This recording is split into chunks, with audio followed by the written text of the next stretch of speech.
Hello guys, welcome to our channel. आज हम class 11th के बायोलॉजी का chapter number 10 cell cycle and cell division का lecture number 3 करने जा रहे हैं।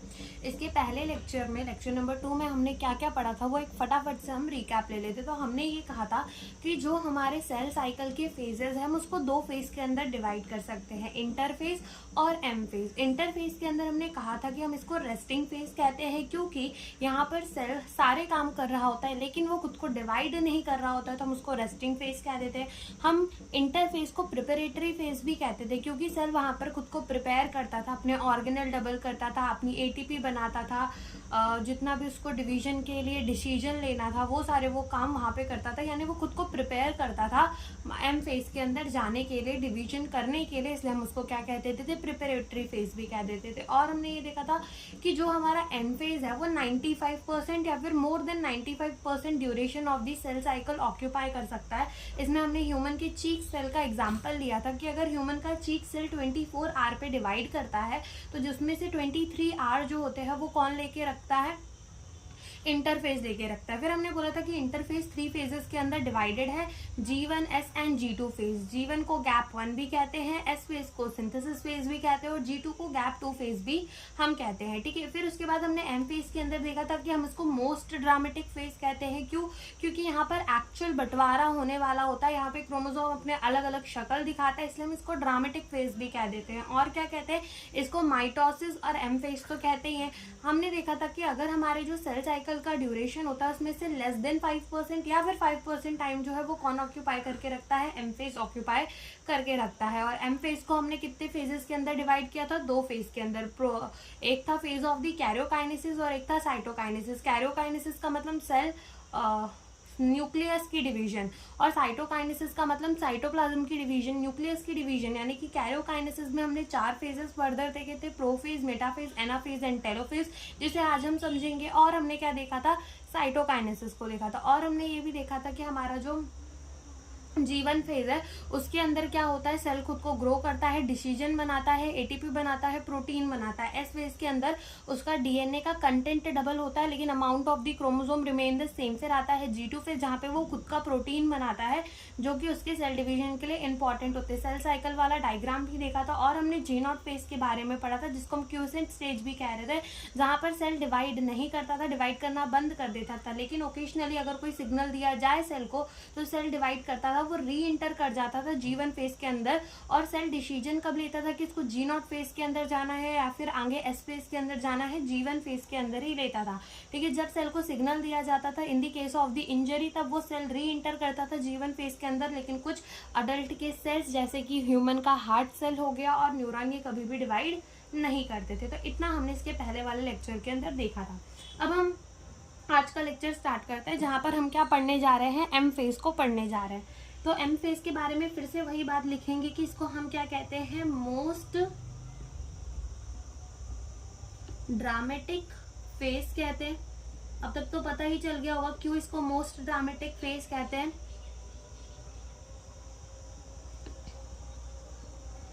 Distribution of cell organelle take place, इसीलिए हम इसको क्या कह देते हैं, मोस्ट ड्रामेटिक फेज भी कहते हैं। और हम इसको क्या कहते हैं, माइटोसिस फेज भी कहते हैं, माइटोसिस भी कहते हैं। ठीक है, सॉरी माइटोसिस फेज कह रहे हैं इसको हम, और माइटोसिस भी कहते हैं। और क्या कहते हैं इसको, इक्वेशनल डिवीजन भी कहते हैं माइटोसिस को। और हम क्या कह देते हैं, इक्वेशनल डिवीजन क्या कहते हैं,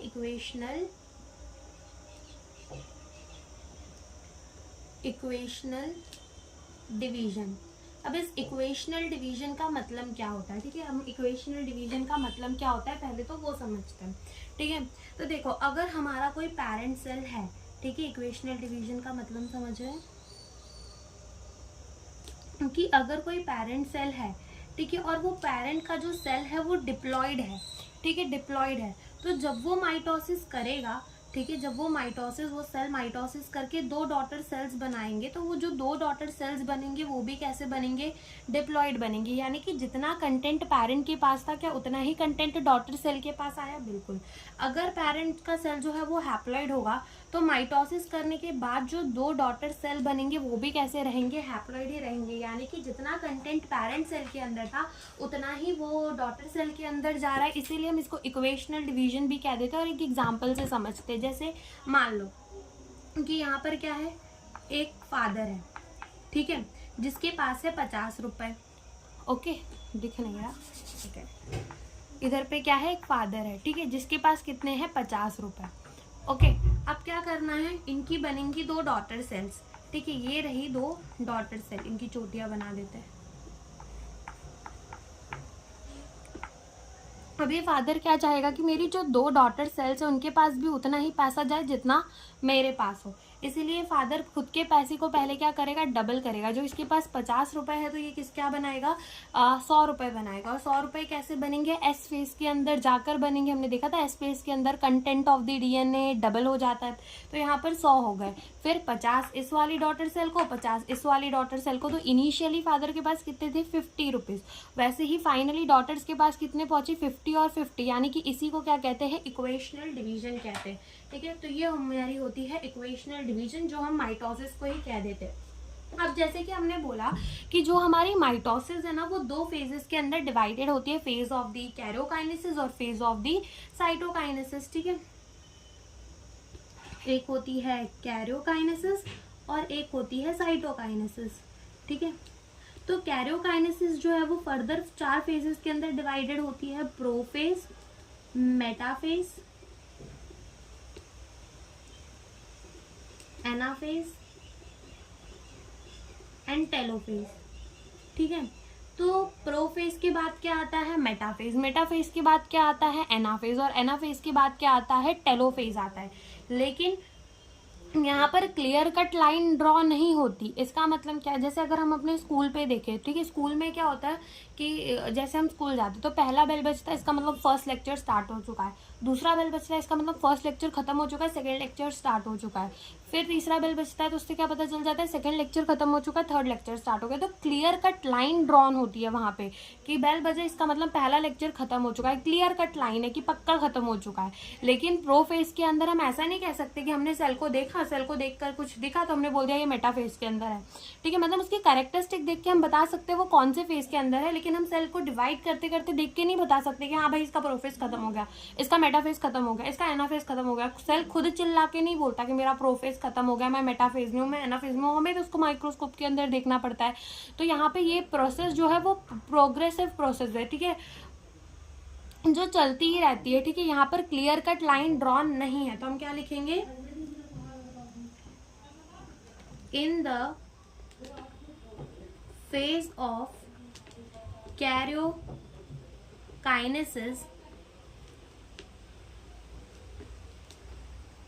there is no clear cut line are drawn, ठीक है। यहाँ पर कोई क्लियर कट लाइन ड्रॉन नहीं होती, ठीक है। यहाँ पर कैसा चलता है कि सेल जो है वो खुद आगे जाता है, क्लियर कट लाइन ड्रॉन नहीं होती कि प्रोफेज खत्म हो गया, मेटाफेज, अब एनाफेज, फिर टेलोफेज, ऐसी क्लियर कट लाइन ड्रॉ नहीं होती।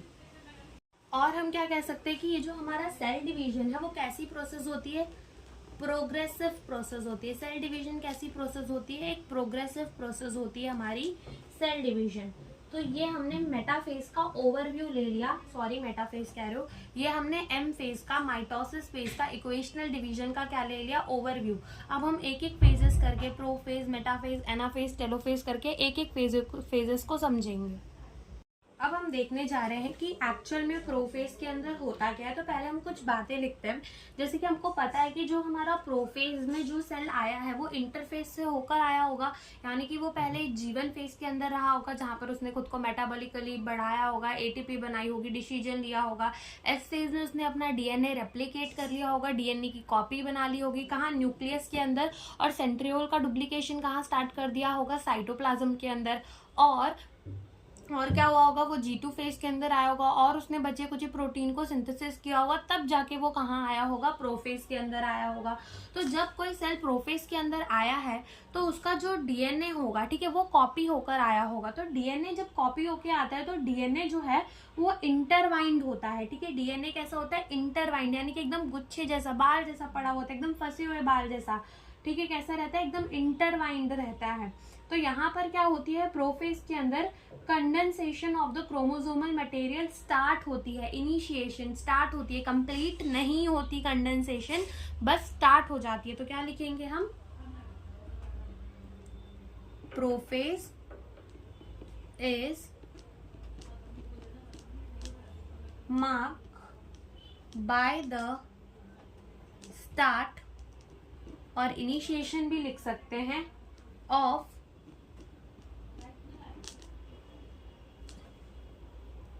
कंडेंसेशन ऑफ क्रोमोसोमल मटेरियल, ठीक है। तो यहाँ पर क्या हो जाती है, क्रोमोसोमल मटेरियल की कंडेंसेशन स्टार्ट होती है, ठीक है। तो पहली चीज तो ये, ओके। तो अगर हम देखें, जैसे मान लो हमारा ये क्रोमोसोम जो है पहले से हमारे सेल के अंदर पड़ा था,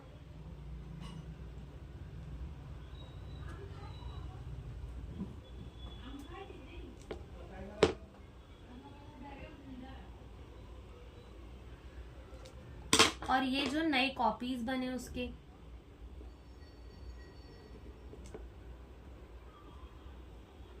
तो यहाँ पर जो क्रोमोसोम है वो कैसा पड़ा हुआ है, एकदम टैंगल सा पड़ा हुआ है। और जो सेंट्रियोल थे जो कि साइटोप्लाज्म के अंदर डुप्लीकेट हो चुके थे, ठीक है, परपेंडिकुलर पड़े होते हैं एक दूसरे से।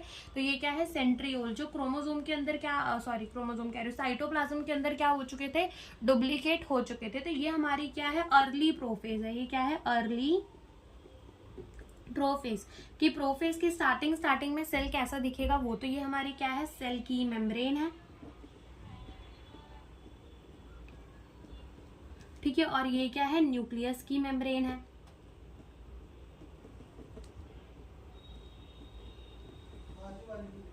ठीक है। और यहाँ पे ये क्या है, क्रोमोसोम है, क्रोमोसोम नहीं, ये क्या है, क्रोमैटिन है। क्या है ये, क्रोमैटिन, जो कि कैसा पड़ा हुआ है, एकदम उलझा हुआ पड़ा हुआ है, ये है क्रोमैटिन, ठीक है। और ये है हमारे सेंट्रियोल है, ठीक है। तो यहाँ पर क्या होता है कि ये सेंट्रियोल प्रोफेज के अंदर पहले तो कंडेंसेशन स्टार्ट हो जाता है इस क्रोमोसोमल मटेरियल यानी कि क्रोमैटिन का, पूरा कंप्लीट नहीं हो पाता, खाली स्टार्ट होता है, ठीक है। तो ये स्टार्ट हो जाता है। और दूसरी चीज क्या होती है कि जो सेंट्रियोल है, दिस सेंट्रियोल, वो अपोजिट पोल्स में मूव करना स्टार्ट कर देते हैं, ठीक है, अपोजिट पोल्स में मूव करना स्टार्ट कर देते हैं।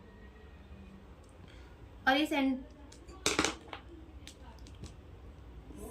Centrosome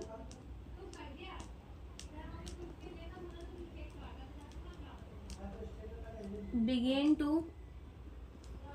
move toward opposite poles of cell, ठीक है। ये जो सेंट्रियोल है वो क्या करना स्टार्ट कर देते हैं, मूव करना चालू कर देते हैं toward the opposite poles of the cell. Poles पता है ना, पोल्स क्या होते हैं, ये सेल का हिस्सा, ये सेल का हिस्सा, एकदम अपोजिट, इसको पोल कहते हैं। तो जो सेंट्रोसोम है वो क्या करना स्टार्ट कर देते हैं, मूव करना स्टार्ट कर देते हैं toward the opposite poles of the cell, ठीक है।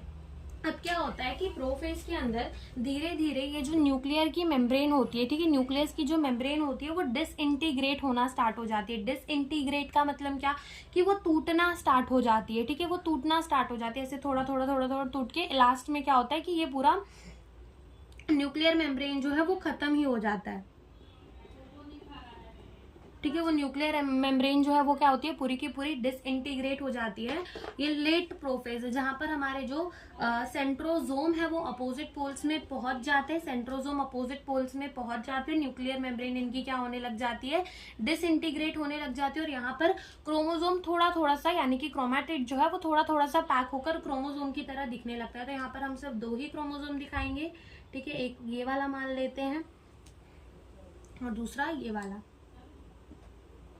ये क्या है, इसका सेंट्रोसोम सेंट्रोमियर है और ये 2 क्रोमैटिड है, ठीक है। तो यहाँ पर ये अपोजिट पोल्स में मूव होना स्टार्ट हो गए, क्रोमोसोम थोड़ा थोड़ा सा कंडेंस हो चुका है, न्यूक्लियर मेम्ब्रेन डिसइंटीग्रेट होने लगी है। अब याद हो तो हमने cell the unit of life में आपने पढ़ा होगा कि वहां पे क्या होता है कि न्यूक्लियर मेम्ब्रेन से क्या जुड़ी होती है, endoplasmic reticulum.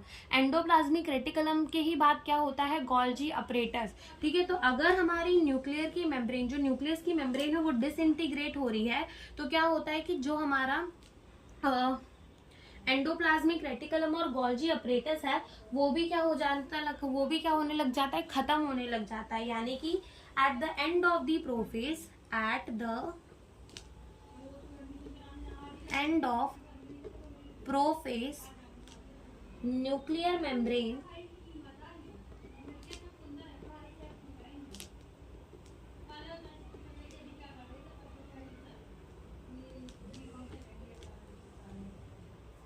Endoplasmic reticulum and Golgi apparatus are not seen. ये सारी चीजें हमें नहीं देखने को मिलती, ठीक है। ये न्यूक्लियर मेम्ब्रेन डिसइंटीग्रेट हो रही है, चाहे तो लिख लो, यहाँ पे क्या हो रही है, डिसइंटीग्रेट हो रही है, ठीक है। तो यहाँ पर क्या होता है, प्रोफेज के अंदर सबसे पहला क्या होता है, क्रोमोसोम का कंडेंसेशन स्टार्ट हो जाता है, क्रोमोसोमल मटेरियल का कंडेंसेशन स्टार्ट हो जाता है, सेंट्रोसोम अपोजिट पोल्स में मूव करने लग जाते हैं, क्रोमोसोम हमारे थोड़े थोड़े से पैक हो जाते हैं, और eight the end of the prophase हमको जो है क्या कहते हैं, ये एंडोप्लाज्मिक रेटिकुलम, गोल्जी अपरेटस और न्यूक्लियर एनवेलप, न्यूक्लियर मेम्ब्रेन, ये सारी चीजें हमको नहीं देखने को मिलती। तो ये हमारे किसके अंदर होता है, प्रोफेज के अंदर होता है, ठीक है। और क्या होता है प्रोफेज के अंदर, हमें जो है प्रोफेज के अंदर क्या देखने को मिलता है, सेंट्रियोल देखने को मिलता है, ठीक है। सेंट्रियोल एंड सेंट्रोसोम सेम होता है, पता है ना। सेंट्रियोल उसकी एक यूनिट को कहते हैं, सेंट्रोसोम 2 परपेंडिकुलर जब अरेंज होते हैं उन्हें कहते हैं। तो जो सेंट्रोसोम है वो हमें एस्टर की तरह देखने को मिलता है। क्यों एस्टर की तरह, एस्टर का मतलब स्टार की तरह। ये जो है ना माइक्रोट्यूब्यूल रेडिएट्स कर देता है बाहर, इसलिए इसको क्या कहा जाता है कि ये हमें एस्टर की तरह देखने को मिल जाता है, ठीक है। तो ये हमारा क्या है, प्रोफेज है। अब आता है हमारा मेटाफेज। तो मेटाफेज के अंदर हमें कोई भी न्यूक्लियर एनवेलप देखने को नहीं मिलती। जब न्यूक्लियर एनवेलप का कंप्लीट डिसइंटीग्रेशन हो जाता है तो हम क्या बोल देते हैं कि हमारा नया वाला फेज यानी कि मेटाफेज जो है स्टार्ट हो जाता है। कब, जब न्यूक्लियर एनवेलप जो है कंप्लीटली डिसइंटीग्रेट हो जाती है तो हम कह देते हैं कि मेटाफेज जो है वो स्टार्ट हो चुका है। यहाँ पर हमारे क्रोमोसोम जो है वो एकदम कंप्लीटली कंडेंस हो जाते हैं। ये वाला जो है ये हमारा अर्ली मेटाफेज है, ठीक है। और ये वाला जो है ये हमारा क्या होगा, लेट मेटाफेज होगा, ठीक है। तो अर्ली मेटाफेज के अंदर तो नहीं, लेकिन जो हमारा लेट मेटाफेज है उसमें हमारा क्रोमोसोम एकदम कंप्लीटली कंडेंस हो जाता है। और अगर कोई पूछे कि अगर हमें मॉर्फोलॉजी यानी कि एक्सटर्नल फीचर क्रोमोसोम का पढ़ना है तो हम कौन से स्टेज के अंदर पढ़ सकते हैं, तो वो हम कौन से स्टेज के अंदर पढ़ सकते हैं, मेटाफेज के अंदर। क्यों मेटाफेज के अंदर पढ़ सकते हैं, बिकॉज यहाँ पर हमारा जो क्रोमोसोम है वो कंप्लीटली कंडेंस हो जाता है और ये बेस्ट स्टेज होता है to study the morphology of the chromosome. और यहाँ पे क्या होता है कि ये जो हमारे सेंट्रोसोम होते हैं वो स्पिंडल फाइबर निकालते हैं। जो स्पिंडल फाइबर जाके कहाँ से अटैच हो जाते हैं, काइनेटोकोर से अटैच हो जाते हैं। काइनेटोकोर तो पता होगा क्या होता है, स्पिंडल फाइबर जो है वो क्या हो जाते हैं, काइनेटोकोर से जाके अटैच हो जाते हैं। जैसे कि मान लो जब हम ऐसा क्रोमोसोम बनाएंगे ना, इसका मतलब क्या है कि ये क्रोमोसोम जो है वो कंप्लीटली कंडेंस हो चुका है, जिसके अंदर हमें दिख रहा है कि ये इसकी एक क्रोमैटिड, ये उसकी एक क्रोमैटिड, ये सेंट्रोमियर है और सेंट्रोमियर के ऊपर एक डिश शेप स्ट्रक्चर होगा जिसको क्या कहेंगे, काइनेटोकोर कहेंगे। और इसी काइनेटोकोर पे आकर स्पिंडल फाइबर अटैच होंगे, ठीक है। तो इस काइनेटोकोर पे आके क्या होता है, स्पिंडल फाइबर अटैच कर जाते हैं और ये जो स्पिंडल फाइबर है वो क्या करते हैं, क्रोमोसोम्स को एकदम मिडल बीच में लेकर आ जाते हैं, जिसको हम कहते हैं कि मेटाफेज प्लेट की हो चुकी है फॉर्मेशन। और जब मेटाफेज प्लेट की फॉर्मेशन होती है तो हम इसको क्या कहते हैं, इक्वेटर में सारे क्रोमोसोम आ जाते हैं और हम कह देते हैं कि मेटाफेज प्लेट की क्या हो जाती है, फॉर्मेशन। और यही जो चीज है जिससे हमें पता चल जाता है कि हमारा मेटाफेज जो है वो आ चुका है। और जब मेटाफेज प्लेट एकदम बन जाती है तो हम कह देते हैं कि मेटाफेज जो है वो हमारा कंप्लीट हो चुका है, ठीक है। तो एक बार देखते हैं कैसे, कि देखो यहाँ पर जो होता है जितना भी कंटेंट होता है न्यूक्लियस के अंदर का, सब कुछ कहाँ आ जाता है, साइटोप्लाज्म में। क्यों साइटोप्लाज्म में आ जाता है, क्योंकि न्यूक्लियर की एनवलप जो है वो डिसइंटीग्रेट हो चुकी है, ठीक है। तो ये मान लेते हैं एक क्रोमोसोम जो कि अभी कंप्लीटली कंडेंस नहीं हुआ है। क्यों नहीं कंप्लीटली कंडेंस हुआ है, क्योंकि ये अर्ली प्रोफेज है, ठीक है। लेकिन जितना भी कंटेंट है न्यूक्लियस का वो साइटोप्लाज्म के अंदर आ चुका है। ये है हमारा सेंट्रोजोम, ठीक है। अभी सेंट्रोजोम है, ठीक है, ये सेंट्रोजोम है, ओके। अब ये सेंट्रोजोम क्या करेगा, क्या छोड़ेगा, स्पिंडल फाइबर, ठीक है। क्या निकालेगा, स्पिंडल फाइबर, और स्पिंडल फाइबर जाके किससे अटैच कर जाएंगे, काइनेटोकोर से जाके स्पिंडल फाइबर जो है वो अटैच कर जाएंगे। लेकिन क्या ये क्रोमोसोम अभी एकदम लाइन में है, नहीं है लाइन में, ठीक है। तो यहाँ पर क्या होगा कि यहाँ पर हमारे जो क्रोमोसोम है वो एकदम क्या हो चुके हैं, कंप्लीटली कंडेंस हो चुके हैं। और इस केस में ये इसके क्या है, काइनेटोकोर है। और यहां से सेंट्रोजोम ने क्या निकाले हैं, स्पिंडल फाइबर, और ये स्पिंडल फाइबर कहाँ से अटैच हो गए हैं, काइनेटोकोर में अटैच हो गए, ठीक है। अब ये एकदम मिडल में आ चुका है, ठीक है। ये एकदम मान लो मिडल में आ चुका है। तो ये क्या हो चुकी है, जब ये बीच में मिडल में अटैच हो जाता है तो हम क्या देते हैं कि मेटाफेज प्लेट की फॉर्मेशन चालू हो चुकी है। यहाँ पर ये इसको थोड़ा ऊपर खींचेगा, ये इसको थोड़ा ऊपर खींचेगा, ये अपनी तरफ खींचेगा अपनी तरफ, और ऐसे खींच कर ये इसको बीच में ले आएंगे, जिसको हम कहेंगे कि मेटाफेज प्लेट की क्या हो चुकी है, फॉर्मेशन हो चुकी है। तो लिखते हैं यहाँ पर क्या होगा कि यहाँ पर क्या होगा, complete disintegration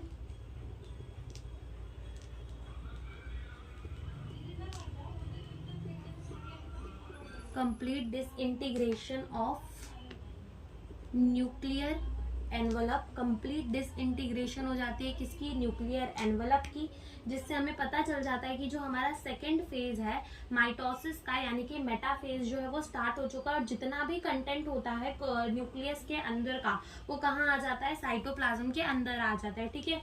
और हम क्या कह सकते हैं कि morphology of chromosome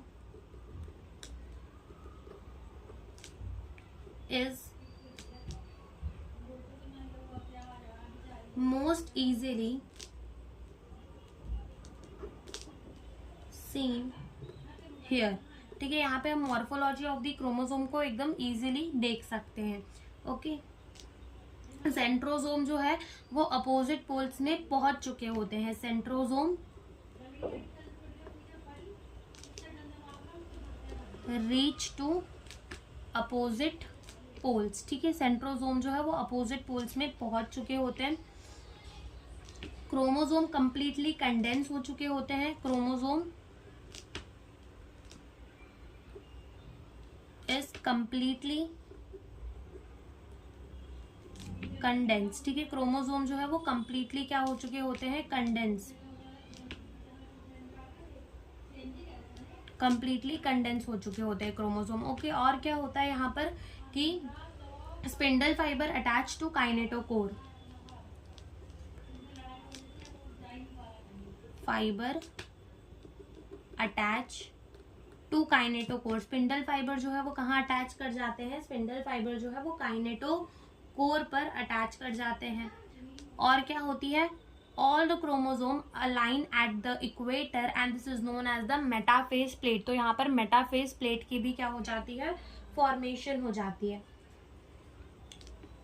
all chromosome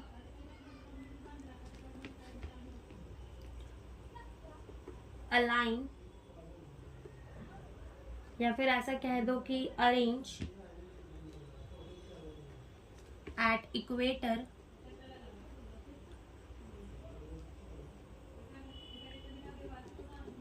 known as metaphase plate, ठीक है। सारे क्रोमोसोम जो है वो इक्वेटर में अटैच हो जाते हैं, जिसको हम क्या कह देते हैं कि मेटाफेज प्लेट की क्या हो चुकी है, फॉर्मेशन हो चुकी है। तो ये हमारा क्या होता है, मेटाफेज। तो फटाफट से रिकैप करते हैं। प्रोफेज के अंदर क्या हुआ था, जब हमारा सेल प्रोफेज से आया था तो उसके पास क्या था, क्रोमैटिड था, जो कि बहुत ज्यादा इंटरवाइन था।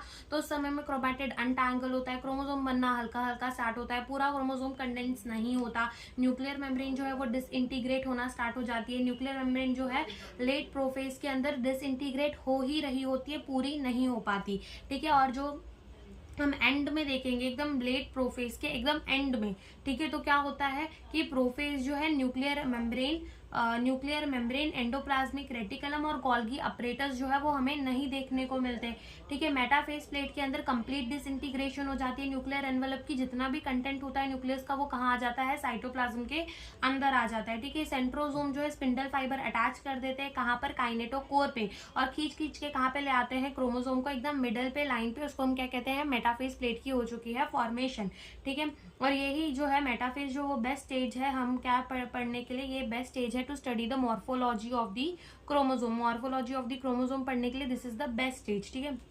तो ये हमारे होता है मेटाफेज के अंदर। अब हम देखते हैं अपने एनाफेज के अंदर क्या होता है। तो जैसे ही एनाफेज की शुरुआत होती है तो जो क्रोमोसोम है वो क्रोमोसोम जो है वो एक दूसरे से अलग अलग हो जाते हैं, यानी कि क्रोमैटिड सेपरेट हो जाते हैं, उनके सेंट्रोमियर जो है वो स्प्लिट हो जाता है, ठीक है, टूट जाता है, और क्रोमैटिड जो है वो सेपरेट हो जाते हैं, ठीक है। जैसे कि मान लो यहाँ पर ये क्या है, क्रोमोसोम है, ठीक है, मान लो ये क्या है, क्रोमोसोम है। अब स्पिंडल फाइबर ने इसको यहाँ से खींचा, दूसरे स्पिंडल फाइबर ने इसको यहाँ से खींचा, ठीक है। खींचने की वजह से इनका जो सेंट्रोमियर होगा वो स्प्लिट हो जाएगा, टूट जाएगा, ठीक है। तो फिर उसके बाद जो क्रोमैटिड है वो क्या हो जाएगी, अलग अलग हो जाएंगे, ठीक है। ये क्रोमैटिड्स जो है वो क्या हो जाएंगे, अलग अलग हो जाएंगी। अब ये वाला स्पिंडल फाइबर इसे यहाँ खींचेगा, ये वाला स्पिंडल फाइबर इसे यहाँ खींचेगा। तो जब यहाँ खींचेगा तो क्या होगा कि जब ये यहाँ खींचेगा, अब इस क्रोमैटिड को हम क्या कहेंगे, इस क्रोमैटिड को हम कहेंगे ये क्रोमोसोम है of the future daughter nuclei, ठीक है। ये क्या है हमारा, ये क्रोमोसोम है, ठीक है। इसको हम क्या कहेंगे, इसको हम कहेंगे now refer to as the daughter chromosome of the future daughter nuclei. Daughter chromosome है यानी कि ये डॉटर सेल में जाने वाली है, फ्यूचर डॉटर न्यूक्लियाई यानी आगे जाकर ये और डॉटर सेल बनाएगी, इसलिए हम इसको क्या कह देते हैं, daughter chromosome of the future daughter nuclei, ठीक है। अब क्या होता है कि यहाँ से इसे यहाँ खींचा जाता है, ठीक है, ये इस पोल को खींचा जाता है। तो पोल्स जो है खींचते तो मतलब ये जो सेंट्रोमियर है, ठीक है, वो खींचता है पोल की तरफ। तो कहा एनसीईआरटी के अंदर कहा गया है कि arms are trailing behind it. मान लो यहाँ से इसको खींच रहे तो क्रोमोसोम कुछ ऐसा दिखने लगेगा, इसलिए कहा जाता है कि ये जो सेंट्रोमियर है is directed toward the poles and arms are trailing behind it, यानी आर्म्स उसके जो है वो पीछे पीछे आ रहे हैं। तो ये एनाफेज का है। तो देखते हैं यहाँ पे लिखते हैं, तो देखो क्या होता है एनाफेज के अंदर। एट एनाफेज पहले ड्राइंग बना लेते हैं। यहाँ पर ये हमारा होगा क्या, सेंट्रोसोम, और यहाँ पर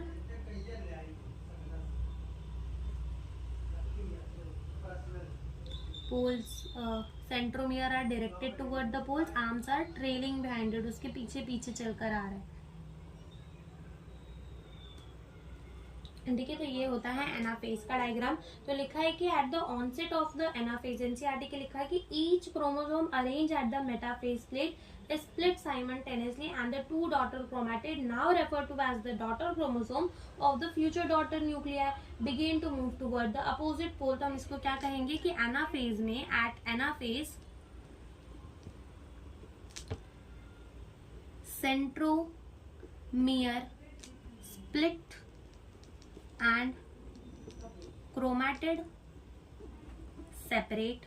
सेंट्रोमियर स्प्लिट हो जाता है और क्रोमैटिड जो है वो सेपरेट हो जाते हैं, ठीक है। और क्या होता है इसके अंदर, और जो होता है, अब इसको तो क्या बोलेंगे वो तो पता है ना, हम इसको लिख देते हैं, यहीं पर लेबल कर देते हैं कि इसको हम क्या बोलेंगे, इसको हम कहेंगे डॉटर क्रोमोसोम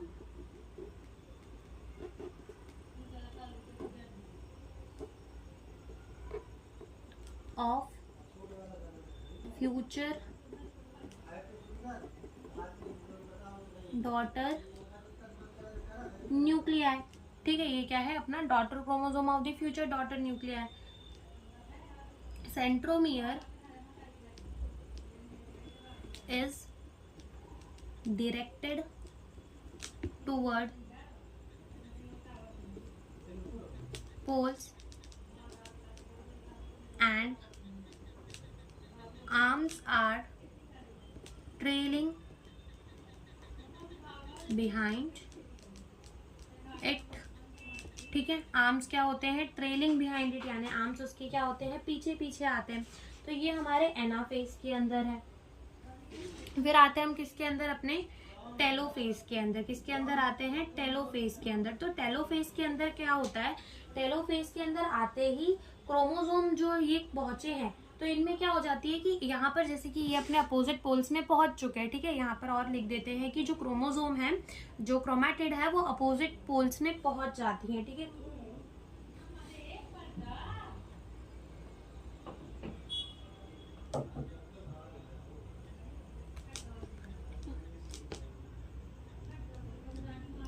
क्रोमैटिड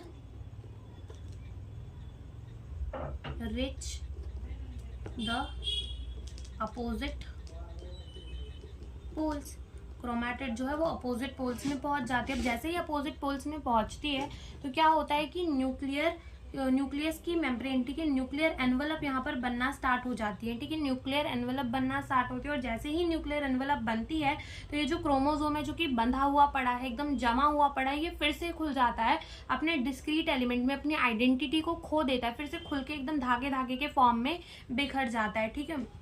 तो ऐसा ही होता है टेलोफेज के अंदर। देखते हैं कैसे। जैसे मान लो ये हमारा वही सेल है,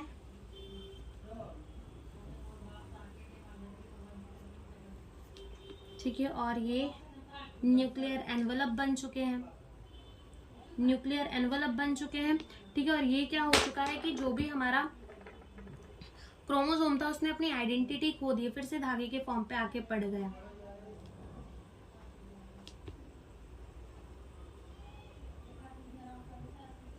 ठीक है, फिर से धागे के फॉर्म में आकर पड़ चुका है, ठीक है। तो यहाँ पर हम लिखेंगे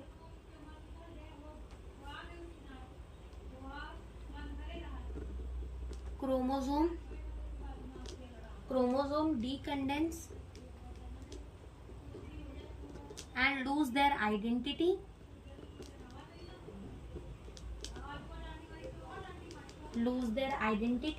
ठीक है, अपनी आइडेंटिटी को खो देता है, हमें अब क्रोमोसोम देखने को नहीं मिलेगा।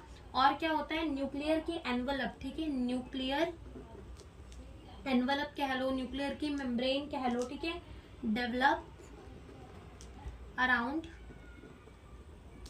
द क्रोमोसोम क्लस्टर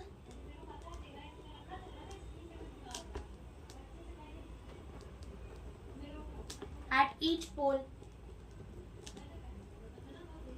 फॉर्मिंग, ये दो डॉटर न्यूक्लियस बन गए हमारे, 2